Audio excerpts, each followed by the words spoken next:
नमस्कार जंटी में स्वागत आपका। मैं हूं योगेंद्र। आप देख रहे हैं खास खबर और खास खबर में हमारा खास एपिसोड घोषणा पत्र। बीजेपी के बाद अब हम बात करेंगे कांग्रेस के घोषणा पत्र की। क्या खास रहा 2019 में, कांग्रेस का विजन क्या है, किस तरह से कांग्रेस मतदाता के बीच जाना चाहती है, क्या उनका अपना एजेंडा होगा, उसको लेकर के हम चर्चा करेंगे। अर्चना जी हमारे साथ जुड़ी हुई हैं, राजस्थान प्रदेश कांग्रेस के उपाध्यक्ष हैं, मीडिया चेयरपर्सन हैं। हमारे साथ विभिन्न सेक्टर से जुड़े हुए हमारे अतिथि हैं। अर्चना जी अपनी बात कहेंगी और उसके बाद सब बारी बारी से अपने जो भी कांग्रेस के घोषणा पत्र को लेकर के आपके सवाल हों उनका जवाब देंगी। अर्चना जी, मैं आपसे गुजारिश करूंगा कि आप अपनी बात घोषणा पत्र को लेकर कहें। जी देखिए योगेंद्र जी, हर पार्टी का एक विजन होता है और इस विजन को लेकर चुनाव में हम लोग जाते हैं और इसे विजन डॉक्यूमेंट भी कहते हैं। और कांग्रेस पार्टी जब भी अपना घोषणा पत्र लाती है तो उसके बिंदुओं को बहुत खुलेपन के साथ जनता के समक्ष प्रस्तुत करती है और योजनाओं को भी जिस प्रकार से लाया जाता है उसका उद्देश्य होता है एक वेलफेयर स्टेट के नाते जो कुछ जनता के लिए किया जा सके हम करने का प्रयास करते हैं। इस घोषणा पत्र में मुख्य रूप से 3-4 बातें जिनको हमने फोकस किया और विशेष रूप से न्याय योजना लेकर के आए हैं। मोदी सरकार का इकोनॉमिक सर्वे 16-17 का ये कहता है कि 70 वर्षों की जो सरकारें रही देश में आजादी के बाद, उन सरकारों ने जो आजादी के समय 70% आबादी की जो कि गरीबी रेखा के नीचे थी उसके लिए विकास की योजनाएं लाकर उस आंकड़े को 20% पर लाकर छोड़ा है। अब इस 20% आबादी को मेन स्ट्रीमिंग कैसे की जाए, कैसे उनके लिए आजीविका सुनिश्चित की जाए, कैसे इकोनॉमी का एक्सपेंशन किया जाए, उसको समर्पित ये योजना है। इसके अलावा बेरोजगारी का जो मुद्दा है उसको भी हमने डील करने का प्रयास किया, लेकिन छलावा नहीं है उसमें। हमने कोई बहुत बड़े कमिटमेंट्स नहीं किए। जैसे मोदी सरकार ने 2 करोड़ रोजगार देने की बात कही थी और पता चलता है कि सब 4 करोड़ 70 लाख रोजगार तो उन्होंने छीन लिए अपनी गलत आर्थिक नीतियों के कारण। इसके अलावा महंगाई कैसे कम करनी है उस मुद्दे पर भी हमने अपने विचार रखे हैं। और इसके इधर बहुत सी ऐसी बातें जिसमें एक विशेष रूप से किसानों के लिए अलग से बजट लाना, यानी कृषि बजट, जिसकी मांग बहुत समय से होती रही। इसके अलावा और भी बहुत सी बातें जैसे सीआरपीसी, आईपीसी में कई ऐसे प्रोविजंस हैं जिनको भी हम रिपील करना चाहते हैं और भी बहुत ऐसे मुद्दे जिनको लेकर के जनता चाहती कि कांग्रेस सरकार उसके समक्ष पूरी साफगोई के साथ आए। तो अगर आप कमोबेश पूरे मैनिफेस्टो को देखेंगे तो शुद्ध रूप से ये जनता के मन की आवाज है, ना कि किसी व्यक्ति विशेष के मन की बात है। ये पूरे राज्यों में हमारे प्रतिनिधि गए, उन्होंने आम जनता से संवाद किया, नेताओं ने जाकर के उनसे बातचीत की और उससे निकले निष्कर्ष का समावेश करते हुए हमने एक डॉक्यूमेंट को संकलित किया है, वो जनता को समर्पित किया। वहीं तुलनात्मक यदि भारतीय जनता पार्टी के मैनिफेस्टो को देखें तो वही तोता रट्टन जो 30 वर्षों से होता रहा उसी को लेकर के वो आए हैं। तो मेरा ये मानना है कि डॉक्यूमेंट सचमुच में जनता की भावना की अभिव्यक्ति है, जनता में इसकी स्वीकार्यता है और इसको लेकर उत्सुकता भी है और इसके लिए हम लोग समझते हैं कि जनता इस चीज को स्वीकार करेगी और इसकी सैंक्टिटी को मानते हुए जनादेश भी देगी। तो ये मोटी मोटी बातें जो मैनिफेस्टो की हैं अर्चना जी ने अपनी ब्रीफिंग में कही। खास बात ये हमारा एजेंडा होगा। तुलनात्मक बात भी की जाए बीजेपी और कांग्रेस की, वो भी अपना पक्ष रखा है। आप में से सवाल पूछ सकते हैं। सुनीता जी हमारे साथ में जुड़ी हैं, शहीद परिवार से हैं। सचिंद्र मिश्रा साहब हमारे साथ में हैं, चार्टर्ड अकाउंटेंट हैं। रुचि भार्गव जी हमारे साथ में आर्टिस्ट हैं।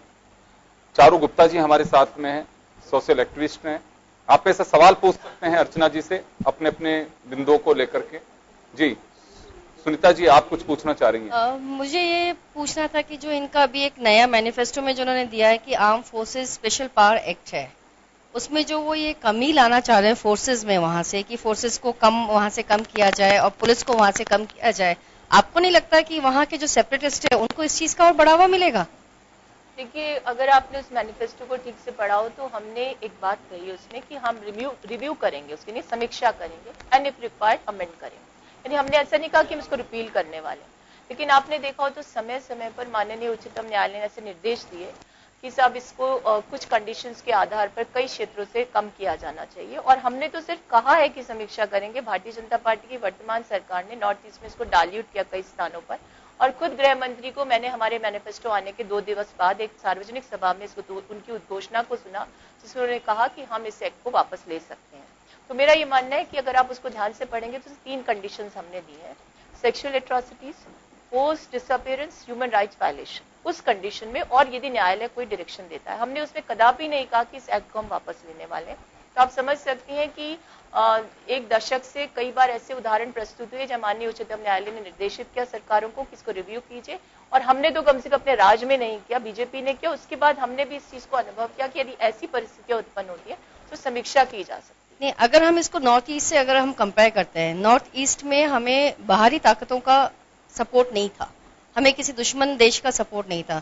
अगर हम श्रीनगर की बात करते हैं तो वहां हमें पाकिस्तान का इंटरफेरेंस उसमें ज्यादा नजर आता है कि क्योंकि वहां तो ये था कि बोडोज जो मांग रहे थे वो बोडोलैंड मांग रहे थे, नागाज जो मांग रहे थे वो अपना अलग मांग रहे थे, मणिपुर वाले अलग चल रहे थे।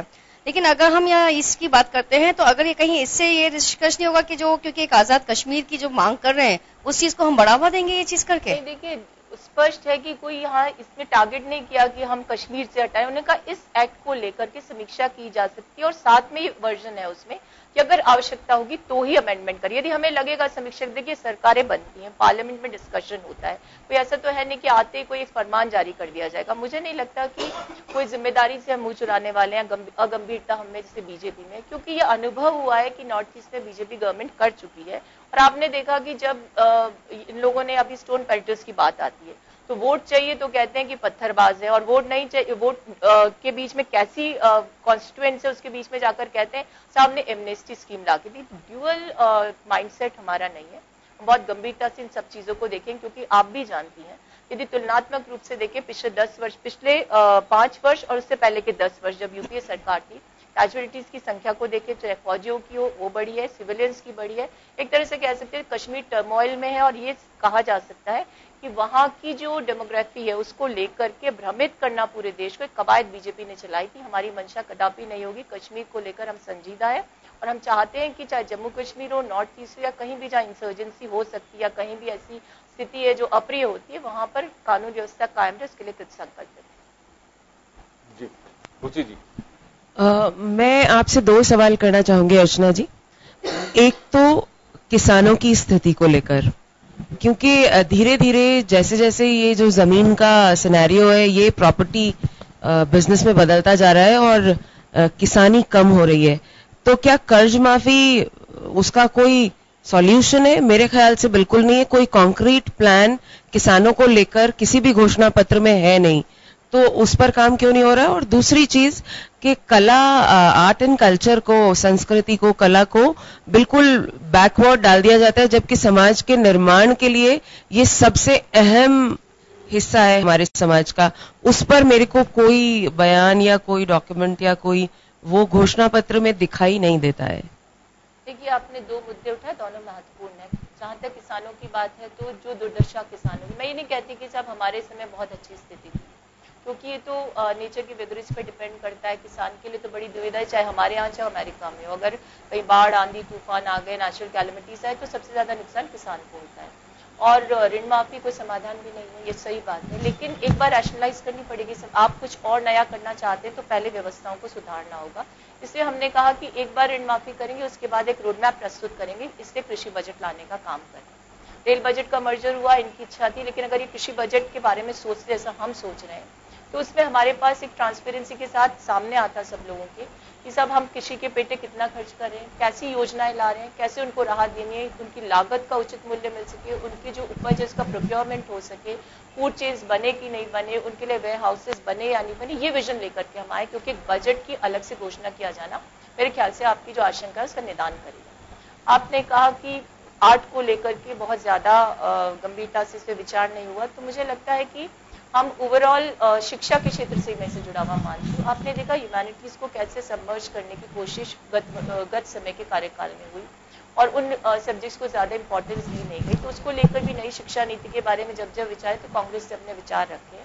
तो मुझे तो पूरा विश्वास है कि आर्ट, कल्चर और सोशल एस्पेक्ट से जुड़े मुद्दों को लेकर कांग्रेस पार्टी गंभीर है, क्योंकि हमने हमेशा कहा है कि हर चीज का सोशल ऑडिट होना चाहिए, यानी सोसाइटी के प्रति हमारे कमिटमेंट को लेकर हम पूरी तरह से आश्वस्त हैं, और सरकार बनी तो निश्चित रूप से इसका भी इनकॉर्पोरेट करने का हम काम करें। नहीं, इस बारे में मैं एक बात ये कहना चाहूंगी कि जब हालांकि ये ह्यूमैनिटीज के ही विषय हैं और शिक्षा नीति में शामिल भी हैं, पर उसके बावजूद भी जब भी कोई कॉन्क्रीट प्लान बनता है तो जो फाइन आर्ट्स वाले सब्जेक्ट है वो कहीं पीछे बैकड्रॉप में चले जाते हैं और फिर उन पर कोई चर्चा परिचर्चा और उनको कैसे आगे लाया जाए वो हमारी जीवन जीने की शैली का एक हिस्सा है, पर उन पर कोई जब तक एक कॉन्क्रीट मेजर कल्चरल प्लान नहीं आएगा तब तक कुछ होना बहुत ही मुश्किल है, ऐसा मुझे लगता है अपने पिछले अनुभव से। बात को और भावना को समझती हूँ। अभी कुछ दिनों पहले मुझे एक जानकारी मिली कि साहब रेयर डिजीज को लेकर के जो एक पॉलिसी बनी थी उसको डिफंक कर दिया गया। इसलिए कर दिया गया क्योंकि कुछ लोगों को ऐसे डिजीज होते हैं, तो ऐसे लोगों के लिए कोई बहुत बड़ी सोच नहीं थी गत सरकार में या निवर्तमान सरकार में। लेकिन हमने उन चीज़ों को भी इनकॉर्पोरेट करने का प्रयास किया कि भले 100 लोगों में एक आदमी को बीमारी होती हो तो भी हम इसके लिए पॉलिसी लाएंगे, फंड का अरेंजमेंट करेंगे। तो आप निश्चिंत रहिए कि आर्ट और कल्चर को कैसे प्रिजर्व करना है उसके लिए हम लोग पूरी तरह से कमिट होंगे। जी मिश्रा साहब। नमस्कार अर्चना जी। मेरा प्रश्न जो राहुल गांधी जी ने और आपके जो मैनिफेस्टो में जो डिक्लेयर किया था 72,000 रुपये साल का जो आप दे रहे हैं, तो ये 72,000 रुपये साल का अगर हम देते हैं, हमारा बजट जो है उस पर मेरे ख्याल से 2-2.5 लाख करोड़ का इसका ऊपर बाहर आएगा कम से कम, जहाँ तक 3,60,000 करोड़ रुपए का बाहर साल का आएगा। तो वो जो बजट हमारा 22-23 लाख करोड़ का बजट होता है वो इतना बड़ा बजट है, वो डिफेंस के जो बजट के उससे भी ज्यादा का बजट है। तो मुझे लगता है कि ये मेरे इसमें 2-3 प्रश्न निकल रहे हैं इसी से। पहला प्रश्न तो ये निकल रहा है कि इसमें आप सोर्स कहां से लेकर आएंगे, ये पैसा कहां से लेकर आएंगे। दूसरा मेरा प्रश्न निकल रहा है कि जो महानरेगा में का जो एक्सपीरियंस हमको मिला है, महानरेगा की वजह से जो इंडस्ट्री की कमर टूट चुकी है, क्योंकि जितनी भी लेबर है वो यहाँ से पलायन करके मैन्युफैक्चरिंग सेक्टर से अपने गांव में जाके बैठ गई है और वो महानरेगा के फंड्स के थ्रू अपने पूरे परिवार को मैनेज कर रहे हैं। और तीसरी चीज जो है वो ये है कि बहुत सारे लोगों को ऐसा लग रहा है, क्योंकि हम लोग सोशल मीडिया से जुड़े हुए हैं, डेली बेसिस पर हम लोग जो है मैसेज आदान प्रदान हो रहे हैं, उससे भावनाएं हमको पता चलती हैं। कुछ लोगों ने सुप्रीम कोर्ट में पिटीशन भी लगा रखी है कि इस तरह की चीजें जो है वो मैनिफेस्टो में नहीं आनी चाहिए, जिससे ये लगे कि आप जो है वोट के लिए किसी तरह के नोट की स्कीम लेकर आए, कोई करप्शन की स्कीम लेकर आए, कोई घूस देना चाह रहे हैं अपने वोटर को, और वो भी सिर्फ समाज के किसी एक तबके लिए। ऐसा नहीं है कि कोई एक तबका ही परेशान है, परेशान तो बहुत सारे क्षेत्र के लोग हैं। तो ये मेरे 2-3 एक ही समस्या, एक ही उससे जुड़े हुए प्रश्न है। अर्चना जी, इसमें बात केवल एक कांग्रेस की नहीं है। मिश्रा साहब जो बात लेके जाना चाहते हैं, ये बात सही है कि ये चौराहे की चर्चा, आम चर्चा है कि वोटर को लुभाने के लिए ये फ्री की जो चीजें स्कीम से क्यों दी जाए, उसे खड़ा करिए, स्लम एरिया से उसको बाहर निकालिए, उसके एजुकेशन पे खर्च करिए। लेकिन ये जो पैसे बांटने वाली स्कीम है, कर्जे माफी वाली स्कीम है, इससे एक विपरीत एक चर्चा का एक माहौल बना है। आप अपने मैनिफेस्टो के अकॉर्डिंग 72,000 वाली बात का जवाब दें, लेकिन एक जो चर्चा है, मैं इसमें केवल एक कांग्रेस का दोष नहीं मान रहा हूं, सभी पार्टियां ऐसा कर रही हैं। देखिए योगेंद्र जी और शर्मा साहब, आपका प्रश्न तो सारगर्भित है और स्वतः ही ऐसे प्रश्न उठ भी सकते हैं, क्योंकि जनता के बीच में जब योजना ले जाते हैं तो जनता को लगता है कि इसके कमिटमेंट का, इसके पूरे होने की क्या संभावना है।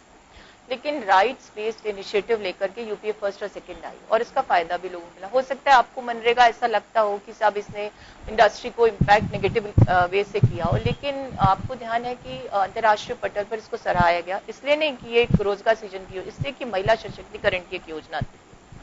अब देखिए, आप तो अर्थशास्त्री हैं, नियो लिबरल पॉलिसीज हैं वर्ल्ड ओवर, चाहे वर्ल्ड बैंक की बात कर लें, वो एक चैलेंज समझ रहे हैं कि साहब जॉब क्रिएशन नहीं कर पा रही, कोई भी देश नहीं कर पा रहा, चाहे वो अमेरिका ही क्यों ना हो, रशिया क्यों ना हो, कोई भी देश हो। अब जब जॉब क्रिएशन नहीं होता, इकोनॉमी का एक्सपेंशन नहीं होगा, एक्सपेंशन नहीं होगा तो लिक्विडिटी नहीं आएगी। आप तो समझते, मैं तो सिंपल भाषा में जो मुझे समझ आया। तो मेरा ये मानना है कि हमने ये जो कुछ भी आत्मसात किया है, इकोनॉमिक सर्वे 2016-17 का है, जो मोदी सरकार का सर्वे, वो ये कहता है यूनिवर्सल बेसिक इनकम के बारे में बात की गई। हम यूनिवर्सल बेसिक इनकम को नहीं लेके आए, हमने अर्थशास्त्रियों को, विभिन्न वर्ग के अर्थशास्त्री, विभिन्न देशों के अर्थशास्त्री और सुधी अर्थशास्त्रियों से चर्चा की। मुझे लगता है कि इसमें जीडीपी का 0.76% ही लगेगा, क्योंकि यूनिवर्सल बेसिक इनकम में 4.6 लग रहा था, जैसा कि सुब्रमण्यम जी जो हमारे इकोनॉमिक एडवाइजर थे वो कह रहे थे। मेरा ये मानना है कि जब तक आप उस वर्ग की मेन स्ट्रीमिंग नहीं करेंगे जो वंचित तबका है, तब तक आप उम्मीद नहीं कर सकते खुशहाली देश में आ सकती है। अब सब लोगों ने कहा, कई जगह हमको इस प्रश्न का उत्तर देना पड़ता है क्योंकि कंफ्यूजन क्रिएट हुआ कि सब ये सब्सिडी है क्या, ये कैसे प्रोवाइड करेंगे। तो एक हमने ये माना है, जैसा मैं समझती हूँ, क्योंकि देखिए बहुत सारी मॉडलिटीज नहीं आई, कोई कहता है टैक्स बढ़ाया जाएगा, कोई कहता है कि एक्सचेकर पे इतना बर्डन आ जाएगा कि असंभव है। देखिए मैं भी इस चीज को समझती हूँ कि साहब ऐसी पॉलिसी को भारत जैसे देश में इंप्लीमेंट करने में लॉजिस्टिक एडमिनिस्ट्रेटिव कंस्ट्रेंट्स आएंगे ही आएंगे, लेकिन इसका मतलब ये नहीं कि इनसे डर के हम पॉलिसीज को लागू नहीं करें। हमारा कमिटमेंट ये है कि कोई अनवारंटेड इंक्लूजन नहीं होगा और कोई अनजस्टिफाइड एक्सक्लूजन इसमें नहीं होगा, इसका हम प्रयास करेंगे। आपने देखा इस पॉलिसी के बारे में पूरे विश्व में तो कहीं उदाहरण नहीं मिलता है, लेकिन फिनलैंड है, कुछ देश हैं जहां पर पायलट प्रोजेक्ट 1000-2000 लोगों में किया और उसके सक्सेसफुल रिजल्ट्स भी आए। अमेरिका में आपको ध्यान है कि जब तक किसी के पास रोजगार का साधन नहीं, अमेरिका ही क्यों, किसी भी यूरोपियन कंट्री में चले जाइए, एशियन कंट्रीज में, तब तक उसे आजीविका का साधन देने का दायित्व सरकारों का होता है। इवन $2500 प्रति माह देने के बावजूद फूड स्टैम्प भी उनको दिया जाता है। तो यूपीए सरकार फूड सिक्योरिटी लाई ताकि पोषण सुनिश्चित हो। जब शारीरिक रूप से सक्षम होंगे तो अपनी आजीविका के लिए भी आप सक्षम हो जाएंगे। तो मेरा ये मानना है कि इसका सदुद्देश्य किसी प्रकार का वोट गैदर करने का उद्देश्य नहीं है। वोट गैदर करने का उद्देश्य तो भारतीय जनता पार्टी की सरकार का था, जिसने कहा कि 6000 रुपए किसानों के खाते में डालेंगे और चुनाव के पहले घोषणा की और सभी राज्य सरकारों को इसके लिए बाध्य किया और 2000 देने की बात कह दी। तो जो विजनलेस पॉलिटिक्स है उसका पार्ट ये नहीं है। हम पर विश्वास जनता इसलिए करेगी कि राइट बेस्ड इनिशिएटिव लाने वाले हम RT, food security act, MNREGA योजनाएं लाए जो सफलतापूर्वक संचालित हो। मैं आपसे थोड़ा सा माफी चाहूंगा और मैं थोड़ा सा ध्यान आकर्षित करना चाहूंगा आपका कि यूरोप की जैसे आपने बात करी, पुर्तगाल, इटली, ग्रीस और स्पेन, ये 4 ऐसी कंट्री हैं जहां पर इस तरह की सब्सिडीज दी जा रही थी और वो चारों इकोनॉमीज जो है वो फेल हो चुकी हैं। देखिए मैंने नहीं, पुर्तगाल का मैंने आपको उदाहरण नहीं दिया, ये जो सब्सिडी जिसको हम बोल रहे हैं स्पेन में बहुत जो आप बता रहे हैं उस टाइप की सब्सिडी स्पेन में है, बिल्कुल है, लेकिन इसी वजह से वहां के जो लोग हैं वो काम करने में बिलीव ही नहीं करते हैं। तो असली बेसिक चीज ये नहीं कि आप उनको फ्री में, जब तक आप, ये तो इकोनॉमिक्स का बेसिक प्रिंसिपल है, किसी भी व्यक्ति को अगर आप फ्री में, मेरे को भी अगर आप फ्री में पैसे दे दोगे मैं काम करना बंद कर दूंगा। देखिए मुझे नहीं लगता कि कोई भी व्यक्ति इससे संतुष्ट हो जाएगा कि उसे 6000 रुपए महीना मिल रहा है तो आश्वस्त होकर जिस स्केल के व्यक्ति को आप पैसे दे रहे हो वो तो संतुष्ट हो जाएगा। देखिए किसी भी इकोनॉमी के कोलैप्स होने के कारण सिर्फ ये नहीं होता कि आपने वेलफेयर स्कीम्स को वहां लगाया, उसके कोलैप्स होने का कारण होता है कि वहां की गलत अर्थनीति, जैसे भारत में हम डिमोनेटाइजेशन लेकर आए। तो आपने कहा कि मनरेगा के कारण ऐसी बातें हुई, मनरेगा इसकी वजह नहीं थी। इससे पहले 5 वर्षों पूर्व बहुत फल फूल रहे थे, मैन्युफैक्चरिंग सेक्टर, एग्रीकल्चर, जीडीपी बहुत अच्छी थी। लेकिन आप कोई गलत आर्थिक नीति लाते हैं, डिरेल कर देते हैं इकोनॉमी को, तब उसके रेपरकशंस लॉन्ग लास्टिंग होते हैं। 2008 में ग्लोबल मेल्टडाउन हुआ। आप तो अर्थशास्त्री, मैं ज्यादा नहीं समझती, लेकिन राजनीतिक रूप से मुझे इसकी थोड़ी जानकारी है कि उस समय हम लोग इसलिए निकल आए या उभर आए क्योंकि हमारी एक प्रवृत्ति रही कि हम सेविंग्स करते थे, और ये बात गोल्डन वर्ड्स में वर्ल्ड बैंक में लिखी गई उसकी किताब में। अब स्थिति क्या हुई कि हमने एक ऐसी ड्रैकोनियन पॉलिसी इंडक्ट की या उसको इम्पोज किया जनता के ऊपर, आज महिलाएं या कोई भी सेविंग्स में विश्वास ही नहीं करता।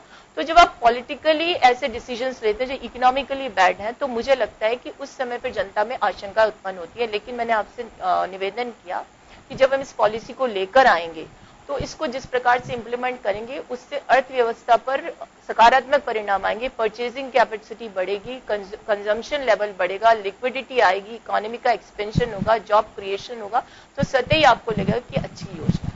इसमें केवल एक आखिर में मैं आपकी बात से केवल एक छोटा सा सुझाव जरूर देना चाहूंगा कि अगर ये स्कीम आप सत्ता में आते हैं और ये स्कीम को इम्प्लीमेंट भी करते हैं तो इस तरीके से आप इम्प्लीमेंट करिए कि मैन्युफैक्चरर और किसान या मैन्युफैक्चरर और जो आपका मजदूर वर्ग है उनके बीच में एक मजबूत गठबंधन स्थापित हो, ना कि इस तरह से हो कि हम अपने इंडस्ट्रियलिस्ट और मैन्युफैक्चरर्स ट्रेडर से तो टैक्स टेररिज्म के थ्रू पैसा ले रहे हैं और रेवड़ियों के थ्रू उनको बांट रहे हैं। मैं चाहूंगा कि ये वाली जो स्कीम है आपकी 72,000 रुपए वाली, उसमें डायरेक्ट नेक्सस इस्टेब्लिश किया जाए बिटवीन दी जो डिप्राइव्ड वर्ग है एंड द रिच पीपल जो इंडस्ट्रियलिस्ट है, मैन्युफैक्चरर्स है वो। तो आई थिंक उसके थ्रू ये वाला आपका कार्यक्रम काफी सार्थक हो सकता है। जी अजय जी। नमस्कार जी। मैं यही पूछना चाहता हूँ, जैसे कोई भी जब आप कहते हैं पॉलिसी बनाते हैं कि सबको सोच के बनाई जाती है पॉलिसी, तो उसमें क्या है, एक तबका यही होता है, मिडिल क्लास तबका कहीं नहीं होता है जो अपने अर्न कर रहा है, जो आप लोग को टैक्स दे रहा है, जो सरकार चलाने की एक महती भूमिका निभा रहा है, कहीं उसकी तरफ आप लोगों का कहीं ध्यान नहीं जाता आपके मैनिफेस्टो के अंदर किसी चीज के लिए। आप लोगों को सबसे पहले ऐसी कोई लोक लुभावन योजना देके कि जिससे हम लोग ऐसा, चाहे कोई सी भी सरकार हो, चाहे मैं कह सकता हूँ चाहे बीजेपी की सरकार है, वो आप कह रहे हैं 6,000 देना चाहते हैं, आप 72,000 रुपए देना चाहते हैं, पैसा टैक्स पेयर का जाता है, सारी चीजें जाती हैं, उसको कोई सुविधा दी नहीं जाती है कि साहब उसके लिए भी आप लोग एक सुविधा लेके आए हैं, साहब हम उसके लिए भी एक चीज नहीं लेके आएंगे साथ के अंदर, ये 6,000 रुपए तो हम दे रहे हैं या ये 72,000 रुपए तो हम दे रहे हैं या नीचे वाले तबके को तो हम दे रहे हैं, पर हम जो मिडिल क्लास का तबका जिससे हम लोग कुछ ले रहे हैं उसके लिए भी हम लोग ये पॉलिसी बना के लाएंगे। क्या ऐसी पॉलिसी बनाना है आपके किसी मैनिफेस्टो में, किसी भी पार्टी के में नहीं रहता कभी भी? देखिए, अगर आपने हमारे मैनिफेस्टो को देखा हो तो इंडस्ट्रियल सेक्टर और मिडिल क्लास, इसके लिए भी बहुत सारे प्रोविजंस हैं। हमने जीएसटी के सरलीकरण की बात की है, ताकि जो हमारा वर्ग है जिसको हम टारगेट करना चाह रहे हैं, जो इस समय बहुत ज़्यादा अपने आप को छला हुआ महसूस करा, उसके बारे में हम शुरू से कह रहे हैं। हम जीएसटी के खिलाफ नहीं, हमने ये कहा था इसको रिंग फेंस करिए। ये जो 1 नेशन 1 टैक्स की बात की, 1 नेशन 7 टैक्सेस लगाए, और आप देखिए कि बाद में इन्होंने अपने सारे जो निर्णय थे रिकॉल करने पड़े इनको। तो ऐसी नीति के साथ हम नहीं आए। दूसरी बात ये कि मिडिल क्लास को सबसे ज़्यादा क्या दुविधा होती है कि उसको महंगाई मारती है सबसे ज़्यादा। तो हमने उस चीज़ को भी कहा है कि हम पेट्रोल डीजल को जीएसटी के दायरे में लाएंगे, एलपीजी और सबको, और साथ ही साथ जो दर एलपीजी की थी उसको हमारे समय के करीब लाने का प्रयास करेंगे। अब आप खुद अर्थशास्त्र से ताल्लुक रखते हैं और टैक्सेशन की बातों को सब समझते हैं। आपको पता है कि एक बार अर्थव्यवस्था बेपटरी होती है तो उसको पटरी पर लाने के लिए बहुत सारे जतन करने पड़ते हैं। लेकिन कांग्रेस का इतिहास रहा है किसी वर्ग विशेष के ऊपर भार डाल के किसी वर्ग विशेष को तुष्ट करना हमारी नीति नहीं रही। लेकिन दुर्भाग्य देखिए कि जब बीजेपी गवर्नमेंट आई थी या मोदी सरकार आई थी तो फर्स्ट बजट पे फाइनेंस मिनिस्टर ने कहा कि हमने मध्यम वर्ग को उसके हाल पर छोड़ दिया, we have left the middle class to fend for themselves. ये जब उद्गार आते हैं तो स्वतः ही अविश्वास होने लगता है। इसलिए लोग जो है हमारे मैनिफेस्टो पे इसलिए विश्वास करें क्योंकि जनता की भावना की अभिव्यक्ति है। आपकी बात अगर जैसे आप कह रहे हैं, आप लोगों ने पॉलिसी बनाई, पहले मनरेगा पॉलिसी बनाई, मनरेगा पॉलिसी आपके हिसाब से सक्सेस है, और उससे अगर देखा जाए उद्योग जगत व्यापार जगत के लिए काम करने वालों की तो कमी हो गई, क्योंकि जब उनको बिना कुछ काम करे या बहुत कुछ अपनी जगह पे काम करे हुए वहां पे पैसा मिल रहा है तो उनको ऐसी कोई चीज तो है नहीं कि वो अपने पास से निकल के आए आगे बढ़े। और वो क्या छोटे से अमाउंट के अंदर उस मतलब अपने आपको जैसे अभी बता रहे थे साथ में कि 6,000 रुपए एक ऐसी रकम नहीं है कि कोई चीज किसी के लिए मंथली वैसा है। वैसे मनरेगा के अंदर आप जो पर डे रकम आप लोगों ने चालू करी थी उससे वो अपने जीवन यापन तो कर लेता है, पर उसके अंदर ना तो देश की बढ़ोतरी होती है, ना कोई उसके लिए ऐसा कह सकता है कि अपन देश की जीडीपी में उसका कहीं योगदान रहता है। सेम ऐसे ही अगर आप जो कह रहे हैं कि अपन 6,000 रुपए दे देंगे तो क्या वो अपने का आप उसकी जगह ऐसा नहीं कर सकते कि हम उसको रोजगार देंगे या हम लोग उसको ऐसी चीज करेंगे कि 6,000 कमा सके या 16,000 रुपए कमा सके, देश के लिए तरक्की कर सके, देश का नाम रोशन कर सके, रोजगार या जीडीपी के अंदर बढ़ोतरी कर सके। देखिए, मनरेगा को लेकर भी हमारी नीति स्पष्ट है कि मनरेगा को क्रिएटिव जॉब्स के साथ या क्रिएटिव वर्क के साथ जोड़ेंगे। लेकिन मेरा मानना है कि जब मेरे पेट में भूख होगी तो मुझे भूख का एहसास होगा, और मेरा पेट भरा होगा तो मुझे उस भूख का एहसास नहीं हो सकता। तो लेकिन उस एहसास को हम तो महसूस करेंगे राजनीतिक वर्ग होने के नाते या राजनीतिक पार्टी होने के नाते। तो मेरा ये मानना है कि बिहेवियरल चेंजेस आने चाहिए। एक बार उसको सक्षम तो बनाइए, उसका पेट भरने दीजिए, वो खुद ही उसकी महत्वाकांक्षाएं जगेंगी और सोचेगा कि इससे ज्यादा यदि मैं कमा सकता हूँ। कि मनरेगा जो है 100 दिवस का गारंटेड रोजगार योजना है, उसके इतर जो 365 दिन होते हैं उसमें से हमने हालांकि 150 दिन का करने की बात कही है, उससे ज्यादा दिन जो बचते हैं उसको लेकर के लोगों में रहेगा कि मुझे कहीं क्रिएटिव जॉब मिल जाए तो मैं वहां जाऊं। ये चेंजेस जब आने लगेंगे उसमें समय जरूर लगता है, लेकिन कहीं भी पूरे विश्व में मनरेगा को लेकर किसी प्रकार का क्रिटिसिज्म नहीं है। और इस बात को मैं इसलिए कहती हूँ कि लाल कृष्ण आडवाणी जो कि फाउंडर मेंबर हैं या यूँ कह सकते हैं कि पुरोधा पुरुष है भारतीय जनता पार्टी के, उन्होंने खुद ने यूनाइटेड नेशंस के पटल पर कहा कि मनरेगा एक स्वर्णिम रोजगार सृजन की और महिला सशक्तिकरण की योजना है, और इसके रेप्लिका के रूप में कई देशों ने इसको अपनाने का भी काम किया। तो मैं नहीं समझती कि ये कोई ऐसा बर्डन देश पर है। हर नागरिक का अधिकार है उसको रोजगार मिले, और रोजगार मिलेगा तब उसकी कह सकते ह्यूमन इंडेक्स के आंकड़ों में बढ़ोतरी होगी। और यही कारण है कि अगर आप भारतीय जनता पार्टी के गत 5 वर्षों के कार्यकाल को देखें तो हम हर स्तर पर नीचे आए। अब जब कोई विदेशी एजेंसी कोई सर्वे करती है, उनके अनुकूल होता है तो उसको स्वीकार करते, नहीं होता है तो उस आंकड़े को छुपाने का प्रयास करते हैं। आप सब इस बात के गवाह हो कि इस देश में रोजगार सृजन नहीं हो पाया, और जो ईपीएफ के जो खाते थे उसको लेकर के वाहवाही लूटने का प्रयास किया। तो मेरा मानना है कि ऐसी पॉलिसीज की दरकार है। इतने बड़े देश में आवश्यक है कि एक बहुत बड़ा तबका अगर वंचित है अपनी आजीविका से तो उसको सुनिश्चित करवाने का काम किया जाना चाहिए। चलिए, मैं इससे जारी रखूंगा, एक छोटे से ब्रेक के लिए रुकेंगे, ब्रेक के बाद हम जल्द लौटते हैं।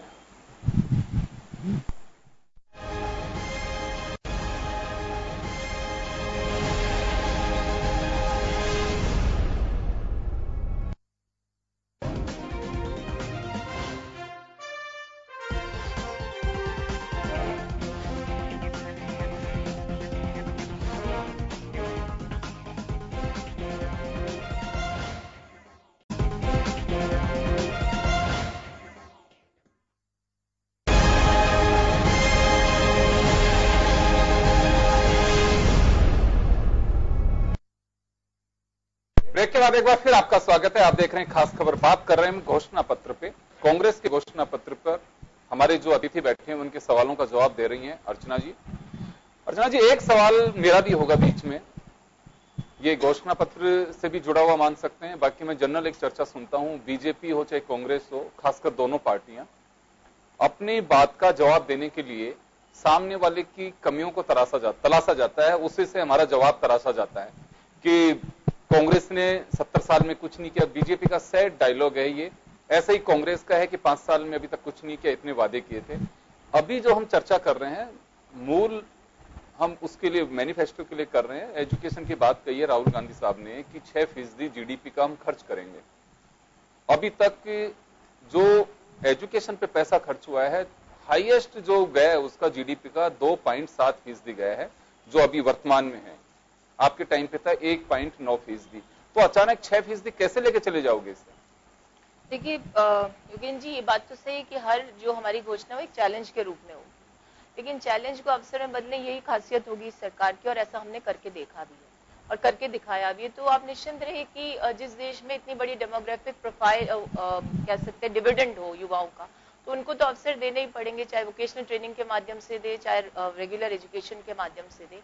और जब हम ये नहीं कर पाएंगे तो उसका कोई फायदा होने वाला नहीं है। तो हमारा ये मानना है कि एजुकेशन पे बहुत अच्छा जीडीपी का खर्चा होना चाहिए और हेल्थ के ऊपर भी होना चाहिए।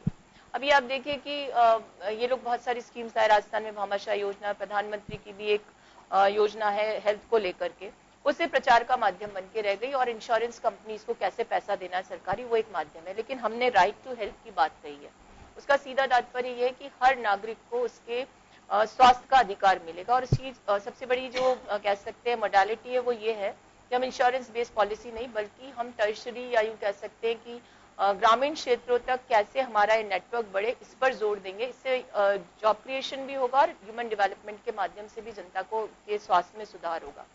अब ये जो आपने प्रश्न किया कि साहब एक परंपरा शुरू हो गई कि 70 साल का हिसाब मांगते हैं, और कोई कहता है 55 साल की तुलना 55 वर्षों से होगी, तो ये परंपरा आप भी समझ रहे हैं, आपने बहुत समय से जर्नलिज्म किया है, ये हुई है गत 5 वर्षों में। क्योंकि जो लोग आसमान देने का वादा करके आए थे, उनके वादों को देखकर लोगों की आंखें पथराने लगी हैं। अब वादे तो पूरे हुए नहीं, तो राष्ट्रवाद हावी हो गया। अब राष्ट्रवाद के नाम पर कितना भ्रम फैलाओगे समझ नहीं आता। सेना को अपनी बपौती बनाने का प्रयास किया गया। ऐसी अवस्था में आपके पास कोई विकल्प नहीं बचता। और लोग कहते हैं डिसाइसिव लीडरशिप है, मैं कहती हूँ कमजोर नेतृत्व की एक पहचान होती है। जो वादे पूरे नहीं कर पाते वो जनता के सामने राष्ट्रवाद की दुहाई देकर जनता को भ्रमित करने का प्रयास करते हैं। और वो हिसाब हमसे कैसे मांग सकते हैं, आप मुझे बताइए। लोकतंत्र में जनता की मोहर से हम शासन में आए थे, भाजपा के किसी एहसान से हम शासन में नहीं आए। तो ये सारी बातें सिर्फ इसलिए कही जाती हैं ताकि भ्रम फैलाए। आप बताइए, भारतीय जनता पार्टी के मैनिफेस्टो में कमिटमेंट है कि हर घर में बिजली और पानी पहुंचाएंगे। अभी 6 महीने पहले तो दावा किया कि साहब अंधेरे में डूबे थे 18,000 मकान हमने रोशनी पहुंचा दी, 18,000 गांव। तो जब आपने रोशनी पूरी पहुंचाई दी तो फिर क्या आवश्यकता है कमिटमेंट? यानी जो सुपरफिशियल थॉट रखते हो, जिनका जनता के प्रति कमिटमेंट नहीं हो, जिनका तोता रट्टन जो उनके मैनिफेस्टो में दिखाई देता हो, वो लोग ऐसी बातें जरूर करते हैं। लेकिन हमने हर बार ये सवाल हमारा भी था, प्रकाश जावड़ेकर जी से हमने बात की थी कि भाई आप आए दिन जब फोटो छपते हैं, महिलाएं ईंधन लेकर के आती हैं और आप कहते हैं उज्ज्वला योजना हमारी सक्सेसफुल है, तो ये पिक्चर हटनी चाहिए। दूसरा, जो अभी आपने कहा कि जिसका भी आप जिक्र कर रहे थे बिजली के लिए, तो उन्होंने कहा कि हमने गांव तक इलेक्ट्रिसिटी पहुंचाई। अभी घरों को कनेक्शन जो देने हमने उस गांव तक पहुंचा दिया कि इलेक्ट्रिफिकेशन उस गांव तक का हुआ है, उसके बाद में घरों तक। तो हमारी ये योजना है कि हम घरों के अंदर भी उस गांव के बाद पानी और बिजली पहुंचा सके। देखिए, जो सुविधा की राजनीति करते हैं उनके बयान अब ऐसे हैं, और जिस समय वो इस बिजली के मुद्दे को लेकर के वाहवाही लूट रहे थे, तब भी उन्होंने कहा था कि कांग्रेस सरकार ने वहां तक बिजली पहुंचाई लेकिन इलेक्ट्रिफिकेशन घरों का नहीं हुआ। तो जनता देखती है साहब, सब कुछ दिख रहा है जनता को। आपके पास कोई वेलफेयर स्कीम है नहीं, जनता की मेन स्ट्रीमिंग की कोई योजना है नहीं, फिर वही मंदिर का मुद्दा, धारा 370 और न जाने कौन कौन से प्रपंच, और उसके बाद अपने मैनिफेस्टो का व्याख्या करने की। चलिए हम वापस कांग्रेस के घोषणा पत्र पे पहुंचेंगे, नहीं तो फिर क्या थोड़े डाइवर्ट हो जाएंगे। चारू गुप्ता जी, आपका सवाल। मैं वही एक बार वापस 72,000 रुपए पे आना चाहूंगी, क्योंकि बहुत बड़ा मुद्दा है, जिस मैं मानती हूँ कि कि आप सबके खाते में भी जो वंचित वर्ग है उनको आप 72,000 रुपए देने वाले हैं, तो उसमें भी क्या आप मुझे बता पाएंगे कि वो भ्रष्टाचार उसके अंदर नहीं होगा? जैसे अभी क्या कहते हैं, फसल बीमा का जो आपने घोषणा की थी, तो ऐसे भी पता लगा कि जो मरे हुए हैं उनके खातों में भी पैसा पहुंच गया है, या जो एक्चुअल हकदार था उसको पैसा नहीं पहुंचा। तो भ्रष्टाचार को रोकने के अंदर आप क्या करेंगे? क्योंकि नहीं तो ये जो वंचित वर्ग है वो आगे आने वाले कई सालों तक वो वंचित वर्ग ही रहेगा, और आप ऐसा करके मध्यम वर्ग का शोषण करेंगे। ये जादू जी, आपकी जो बात है उससे मैं 100% सहमत हूँ, और मैंने पहले भी आपसे कहा लॉजिस्टिक और एडमिनिस्ट्रेटिव चैलेंजेस आएंगे। रेंट सीकिंग, ब्रोकरेज, ये समस्या इस देश में है, क्योंकि भ्रष्टाचार पर अंकुश लगाना एक बहुत बड़ा चैलेंज हमारे यहाँ है। पर इसका तात्पर्य ये नहीं कि हम भ्रष्टाचार से डर जाएं। हम ये सोच लें कि साहब चूंकि ये एक समस्या है तो हम उस जनता के लिए कोई योजना नहीं लेकर आए। इस चैलेंज को तो हम समझते ही हैं, और इस चैलेंज को उसे उबर करके जनता का इंक्लूजन हो जाए, इंक्लूसिव पॉलिसी हम लेकर के आए, तो इस बात को सुनिश्चित करेंगे कि भ्रष्टाचार जीरो हो इसमें। और जो लोग ये कह रहे थे कि साहब हम काला धन ले आएंगे, भ्रष्टाचार पर अंकुश लगाएंगे, उनकी तरह हम दावे नहीं करते। लेकिन अर्चना जी, एक मिनट, आप मुझे बताइए कि आप भ्रष्टाचार रोकेंगे कैसे? क्योंकि आपने जिन लोगों को टिकट दिए हैं उनके ऊपर तो कई बार पहले भी भ्रष्टाचार के आरोप लग चुके हैं। आपके कुछ टिकट ऐसे हैं जिनको मिस्टर 10% भी कहा गया, बड़े बड़े नाम उछले भ्रष्टाचार के ऊपर। तो आप जब टिकट से इस तरह के बांटेंगे तो हम कांग्रेस से कैसे अपेक्षा कर सकते हैं कि वो इस तरह की जो चैलेंजेस हैं उनको रोकेगी, उनको कवर करने की कोशिश करेगी? मतलब क्या करेंगे, कैसे रोकेंगे? वो तो आप रोक ही नहीं पाए। देखिए, भ्रष्टाचार यानी भ्रष्ट आचरण। अब भ्रष्ट आचरण जब तक साबित ना हो तो आरोप लगाने से कोई अपराधी नहीं होता। इसलिए यदि किसी ने किसी पर आरोप लगा और उसको साबित नहीं कर पाया, तो मैं समझती हूँ कि किसी भी तरीके से उस पर महत्व नहीं दिया जा सकता। कहते हैं ना कि करोड़ों रुपए चुरा लिए तो भी आप साहूकार हो, और 1 रुपया चुराते पकड़े गए तो भी आप चोर हो। तो जब तक आप सबूत नहीं दोगे, फैक्ट्स के साथ नहीं होगे, सिर्फ आरोप लगाओगे, जो भारतीय जनता पार्टी की प्रवृत्ति में आप पर नहीं बोल रही हूँ, तब तक आप किसी के ऊपर आक्षेप लगाकर उसको साइडलाइन करने का काम नहीं कर सकते। ये जो निर्णय होते हैं पार्टी के स्तर पर, किसको टिकट देना है नहीं देना है, ये बहुत सोच समझकर कंसेंसस के आधार पर होते हैं। तो इस पर तो मैं क्या कह सकती हूँ, पार्टी निर्णय करती है, और पार्टी का हमेशा निर्णय ये होता है कि सर्वप्रिय, सर्वश्रेष्ठ, सर्व स्वीकार्य, लोकप्रिय व्यक्ति को प्रत्याशी बनाया जाए, और हमने कमोबेश 25 सीटों पर यही काम किया। जी सुनीता जी। हम क्योंकि कश्मीर और धारा 370 एक ज्वलंत मुद्दा है, हम उस बारे में तो बात करते हैं, लेकिन जो एक फौजी जो वहां लड़ रहे हैं, उनके जो पीछे परिवार हैं, उनकी हम क्या देखरेख कर रहे हैं, या जो शहीद हो चुके हैं उनको उनके पूरे राइट्स मिल रहे हैं या नहीं मिल रहे हैं, उस चीज के लिए परिवार वालों को खुद को जाके लड़ने की जरूरत क्या पड़ती है? क्योंकि ये मेरे खुद के एक्सपीरियंसेस हैं कि जब अमित शहीद हुआ था उसके बाद में कई चीजों के लिए मुझे लड़ाई करनी पड़ी थी, और उस लड़ाई करने के बाद में मुझे मेरे अधिकार मिले थे। लेकिन कुछ गांवों में ऐसे भी अभी परिवार हैं जिनको 99 के जो शहीद हैं या उसके बाद के भी जो शहीद हैं, उनको पूरे राइट्स उनके नहीं मिल रहे हैं। उनको जितना उनको मिलना चाहिए था उसको या तो बीच में या तो भ्रष्टाचारी लोग उस चीज को खा रहे हैं, और सरकार भी इस चीज की एक बार घोषणा कर देती है, उसके बाद में इस चीज की वो फिक्र नहीं करती है कि जो घोषणा करने के बाद में उसको वो अधिकार मिला या नहीं मिला, मिला तो वो सही हाथों में गया या नहीं गया, या फिर उसके बाद में उसका सही उपयोग हुआ या नहीं हुआ।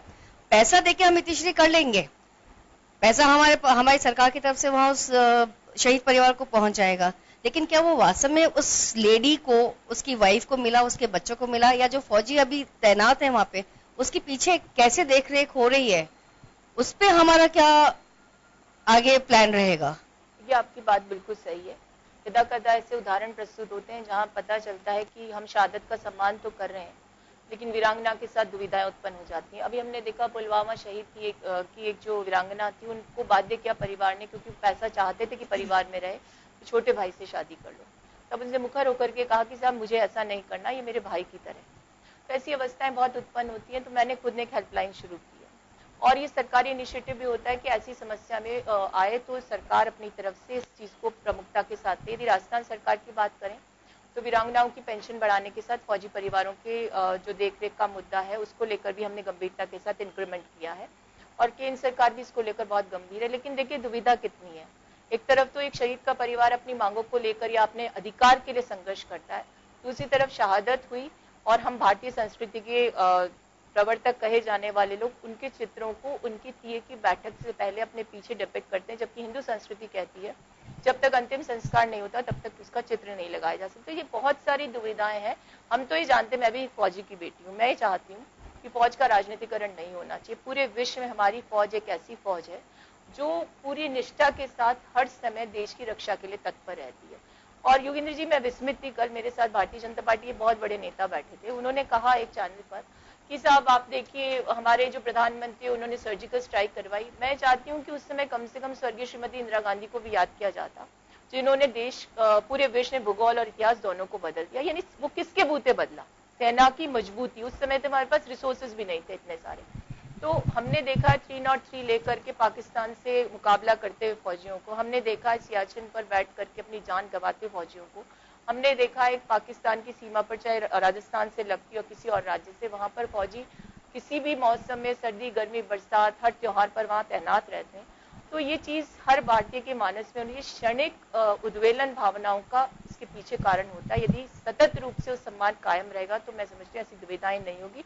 सामाजिक रूप से जागरूकता की आवश्यकता, आप जैसी महिलाएं जिन्होंने संघर्ष को झेला है, जो ऐसे परिवारों से ताल्लुक रखती है, उन्हें एक मंच बना करके उजागर करना चाहिए, किसी भी पार्टी की सरकार हो, ताकि फौजियों के साथ हो रहे, उनके परिवारों के साथ हो रही ये एक भेदभाव की नीति पर विराम लग सके और कांग्रेस सरकार कृत संकल्प। एज अ होल हम सेना के सशक्तिकरण की क्यों नहीं बात करते हैं? बिल्कुल होना चाहिए। आप देखिए कि गत समय जो बजट आया तो 1965 के बजट से भी कम था। तो एक तरफ तो हम कहते हैं कि हमारी फौज को हम सशक्त करें, दूसरी तरफ हमारा विजन नहीं है।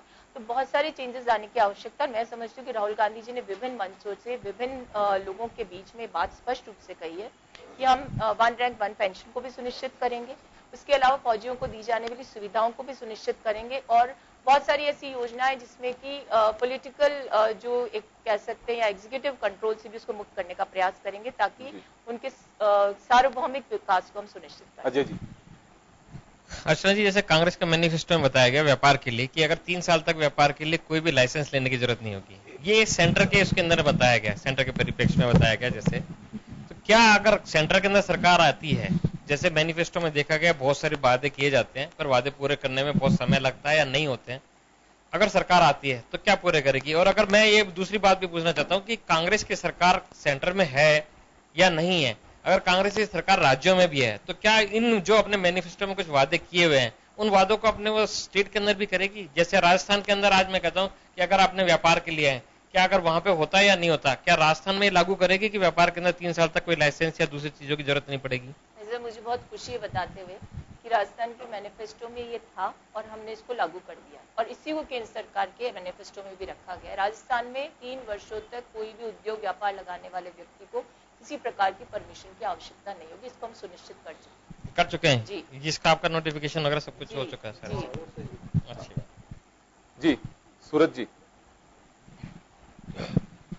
देखिए अर्चना जी, मैं एक सामाजिक कार्यकर्ता होने के नाते जयपुर शहर के लोगों के बीच में घूमता हूँ, और चूंकि अभी विषय चुनाव का चल रहा है तो लाजिमी की चुनाव से संबंधित जो है बातें लोगों के मन में आती है, और उसमें एक महत्वपूर्ण बात आई है जो मैं आपसे शेयर करना चाहता हूँ कि आपने जिन प्रत्याशी का चयन किया है, मैं किसी भी व्यक्ति का आरोप नहीं लगा रहा हूँ, लेकिन लोगों का ये कहना है। सूरज जी, मैं माफी चाहूंगा, हम केवल घोषणा पत्र पे इसको रखना चाहते हैं, ये अलग डिबेट का विषय हो सकता है, लेकिन घोषणा पत्र पे हम चाहते हैं कि घोषणा पत्र से जुड़ी कोई आपकी बात है तो आप जरूर पूछें।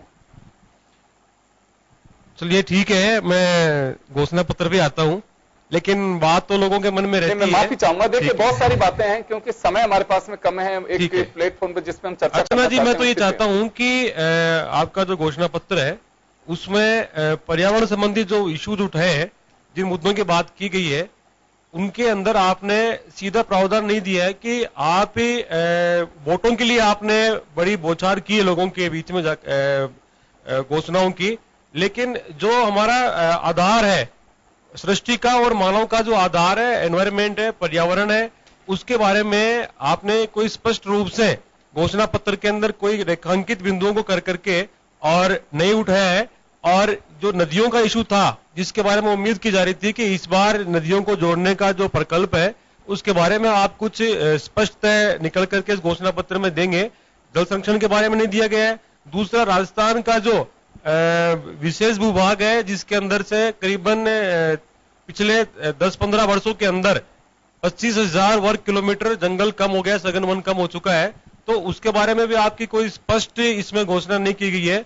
तो मैं समझता हूं कि ये जो वन्य जीव और पर्यावरण है ये केवल वोटों के आधार पे इनको दूर रखा जाएगा या किसी घोषणा पत्र में शामिल किया जाएगा, या जब आप घोषणा पत्र तो हो चुका, अब तो उसकी क्रियान्विति की बात की जब बात आती है तो इसमें आप इसको लेकर जाएंगे? जवाब दिलवाता हूँ। देखिए सूरज जी, आप भी सामाजिक प्राणी है, मैं भी हूँ। और रही पर्यावरण संरक्षण की बात, मैं तो खुद एक एनवायरमेंटलिस्ट ही कही है, मुझे भी, मैंने तो इसी में रिसर्च किया। मुझे लगता है कि अगर आप तुलनात्मक रूप से देखें, हालांकि मुझे कोई आक्षेप नहीं लगाना, पूर्ववर्ती यूपीए सरकार के दौरान एनवायरमेंट क्लियरेंस की जो फाइल्स थी किसी भी प्रोजेक्ट को लेकर, उसमें विलंब इसलिए होता था कि हम सारी चीजों का आकलन करते थे। अभी आपने देखा मोदी सरकार आने के बाद क्लियरेंस हो रहा है बिना इस चीज को संज्ञान में लेके, कितना ज्यादा एनवायरमेंट को इसका दुष्प्रभाव हो रहा है। तो ये तो नीतिगत फैसला होता है, आपकी सोच पर निर्भर करता है। तो मुझे लगता है कमिटमेंट हमारा हमेशा रहा है। आपने देखा चरण की पहाड़ी विलुप्त हो गई, ये किसके राज में हुई? उस समय तत्कालीन भाजपा सरकार और उन्हीं की एक समर्थित एफिलिएटेड ऑर्गेनाइजेशन की एक नेत्री ने आकर वहां धरना प्रदर्शन किया, लेकिन कोई सुनवाई नहीं हुई। और अभी आपने देखा हम राज में, उसी समय आपने अनुभव किया सुप्रीम कोर्ट में अरावली की पहाड़ियों के लिए दिशा निर्देश आए। तो ये कौन सी सरकारें हैं जो पर्यावरण के साथ खिलवाड़ करती हैं और कौन सी सरकार जो पर्यावरण संरक्षण की बात करती है? ये स्वतः स्पष्ट हो जाता है। इसके अलावा आपने नदियों को जोड़ने की बात की, देखिए सूरज जी, जो चीज फिजिबल होगी उसे करने के लिए हम तैयार हैं। हम सिर्फ वादे नहीं करते। नदियों को जोड़ने की अवधारणा को लोगों ने कहा कि स्वर्गीय अटल बिहारी वाजपेयी जी लाए, नहीं, ऐसा नहीं था। ये सोच तो इंदिरा गांधी जी, जवाहरलाल नेहरू जी और लाल बहादुर शास्त्री जी के समय से चली आ रही थी। लेकिन फिजिबिलिटी कितनी है, मेरी बात सुनिए ना, कितनी फिजिबिलिटी है उसको लेकर विचार विमर्श भी होता है। ये जितने कह सकते पर्यावरण संरक्षण की नीतियां बनी, सब कांग्रेस सरकारों की देन है। इनको कैसे लूज किया जाए, कैसे पूंजीपतियों के पक्ष में निर्णय लिए जाए, ये समय समय पर आई दूसरी पार्टियों की सरकारों ने निर्णय लिया। तो एक बार इसका आकलन करिए और निष्कर्ष पे आइए कि कांग्रेस सरकार हमेशा पर्यावरण में संतुलन के लिए पक्षधर रही है। अर्चना जी, दो छोटे छोटे से सवाल मेरे भी हैं। एक सवाल तो यह है कि 72,000 का जो जिक्र काफी आया है, ये गरीबी उन्मूलन के लिए या मनरेगा में 100 दिन से आप 150 दिन लेकर के जा रहे हैं, आपको लगता है कि भाई इससे गरीबी दूर होगी? बात भरोसे की है किसी भी मैनिफेस्टो की, कोई बाध्यता नहीं है कि मैनिफेस्टो आए ही आए, ये एक हमारी परंपरा पॉलिटिकल पार्टीज की ओर से शुरू होगी, कोई संवैधानिक बाध्यता नहीं है इसमें। इसका भरोसा कैसे किया जाए? दूसरा, 33% आरक्षण की बात आपने, हालांकि हमारे साथ यहाँ महिलाएं बैठी हुई हैं, इनको करनी चाहिए थी बात।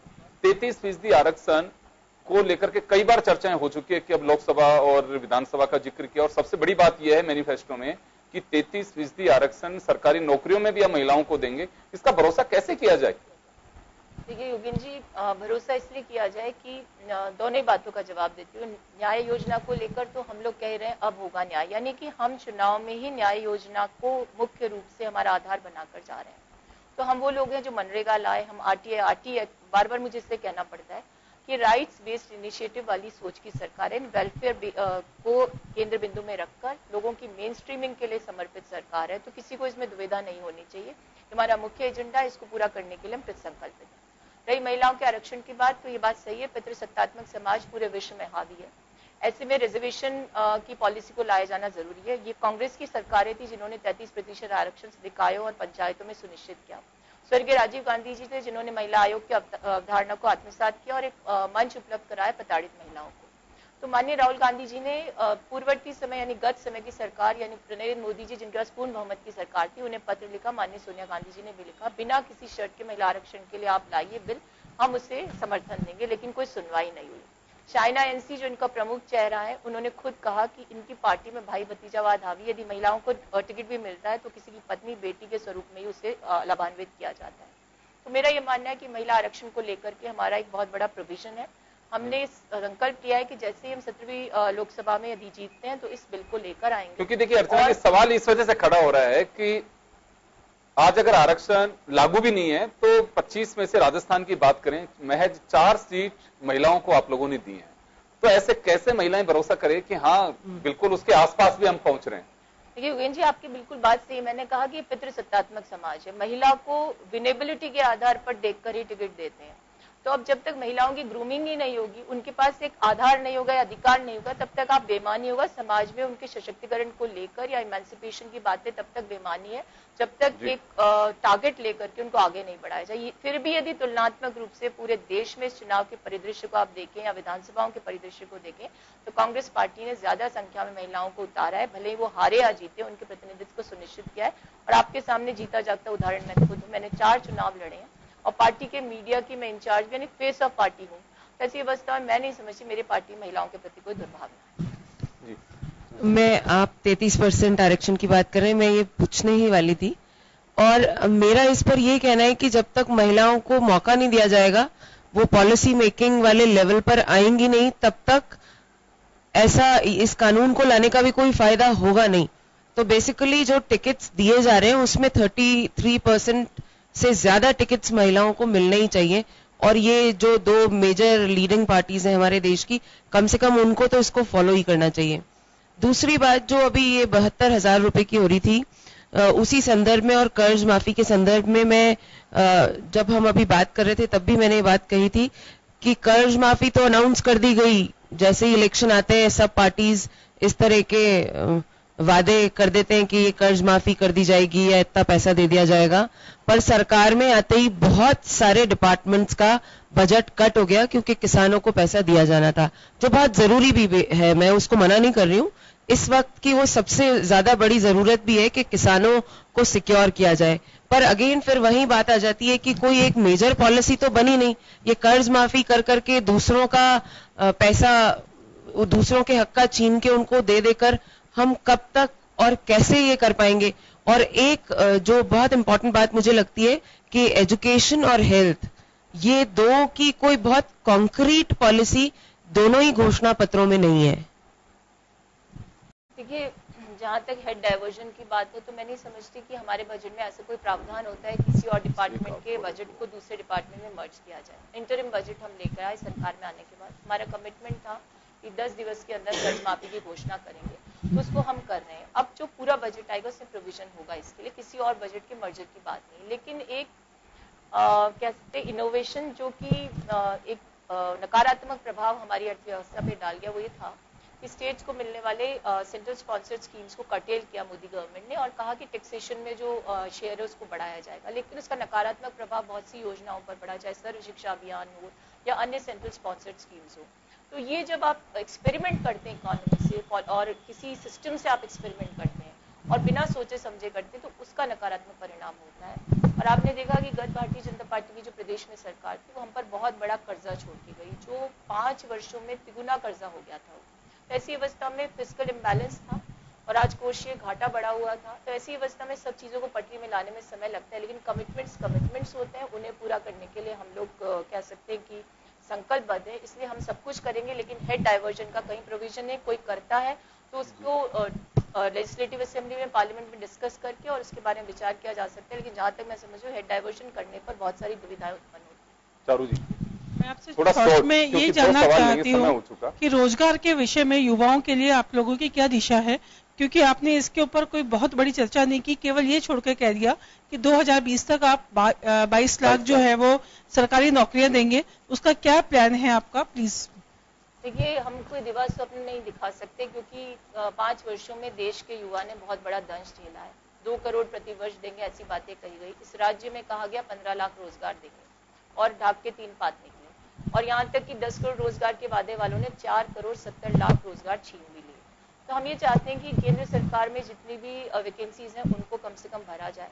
उसके अलावा राज्य सरकारों में भी जो वैकेंसीज हैं उसके लिए एक प्रोविजन करेंगे कि उनको जो फंड्स मिले निकायों में, पंचायतों में, उनके लिए बाध्यता होगी कि जब तक आप वैकेंसीज को फुलफिल नहीं करते तब तक हम आपको आपके जो कोटा है उसके आवंटन को तभी सुनिश्चित करेंगे। तो जो वेकेंट पड़ा है उसे पूरा करना है, उसके बाद एनवायरमेंट क्रिएट करना है, जॉब क्रिएशन की पॉलिसीज को धरातल पर लाना है। अब हम मुद्रा जैसी योजना लाकर वाहवाही लूटें जिसमें 26-27 हजार रुपए मिलते हो और ये कहें कि साहब हमने एंटरप्रेन्योर्स तैयार कर दिए, तो ये सबसे बड़ा छलावा है। इसलिए हम धरातल पर बात करते हैं, प्रैग्मेटिक अप्रोच है हमारी, और हम डेमोग्राफिक जो डिविडेंड है उसे डिजास्टर में परिवर्तित होता नहीं देख सकते। जी, आखिरी सवाल एक मैम, आपके जो मैनिफेस्टो में एक महत्वपूर्ण चीज ये थी, किसान अगर कर्ज नहीं दे पाएगा तो उसको आपराधिक मामला नहीं माना जाएगा। अब उसमें 2 स्थिति होती है, एक किसान तो जो है वो किसान है उसने इस स्कीम का लाभ ले लिया, तो दोनों के बीच में तो बहुत बड़ा गैप हो गया। एक तो ये इशू है, दूसरा ये इशू है जिस बैंक ने 2-3 लाख 4 लाख करोड़ रुपए पूरे देश में जो कर्ज बांटा, अगर उसकी कैपिटल और उसको लॉस अगर उस पैसे का हो गया तो बैंकिंग सिस्टम फेल नहीं हो जाएगा क्या हमारा? देखिए, ये बात तो अर्थशास्त्री दृष्टिकोण से बहुत सही है, लेकिन आप किसान को मरते हुए नहीं देख सकते, उसे आत्मघाती कदम उठाने के लिए मजबूर होते हुए नहीं देख सकते, उसे गोलियों से भून दे और ये सोचे कि हम उसके लिए कोई इनोवेटिव स्कीम लानी चाहिए ना। क्रिमिनल को हमने सिविल ऑफेंस में कन्वर्ट, यानी ऑफेंस तो है ही ना। इनोवेटिव स्कीम है ना, जैसे कॉर्पोरेट को आप फार्मर से जोड़ा जाए। कहा ना, इनोवेटिव तो सबसे बड़ा है लोगों के में। देखिए, इनोवेटिव तो सबसे बड़ा है कि हम कृषि बजट ही अलग से लाने वाले हैं। जब उसमें हेडवाइज आपका डिस्ट्रीब्यूशन होगा, ट्रांसपेरेंसी आएगी, आप कह देंगे प्रधानमंत्री कृषि योजना ये पेंशन स्कीम चल रही है और पता चलता है कि किसान तो मर चुका है, उसके नाम से करोड़ों रुपए उठा ली। ऐसे भ्रष्टाचार पर अंकुश लगाने के लिए पॉलिसीज लाने का जो हमारा विजन है वो कृषि बजट अलग से लाने की बात है। हम तो खुद ही कह रहे हैं, हमारे नेताओं ने स्पष्ट रूप से कहा है कि कर्ज माफी कोई समाधान नहीं है, लेकिन तात्कालिक रूप से उसे उबारना है दुर्दशा से और पटरी पर व्यवस्था को लाकर ऐसी योजनाओं को अंजाम देना है ताकि कृषि एक कह सकते इंडस्ट्री का स्वरूप ले सके और किसान जो है वो अपनी खुशहाली के लिए आगे काम कर सके। ऐसी योजनाओं को हम लाने का प्रयास करें। चलिए, मैं माफी चाहूंगा, समय का अभाव है क्योंकि मैनिफेस्टो काफी बड़ा मैनिफेस्टो है और इसके अगर बिंदुओं की भी बात करें तो 487 बिंदु इसमें शामिल किए गए हैं। बहुत सारे बिंदु है जिन पे चर्चा की जा सकती है, लेकिन हमने एक समय का ध्यान रखते हुए, और अर्चना जी आपका शुक्रिया, आप सभी अतिथियों का शुक्रिया और दर्शकों का भी सभी का शुक्रिया, आपने हमें इतना इस टाइम दिया उसके लिए। और आज घोषणा पत्र में कांग्रेस के में बस इतना ही। दीजिए इजाजत, नमस्कार।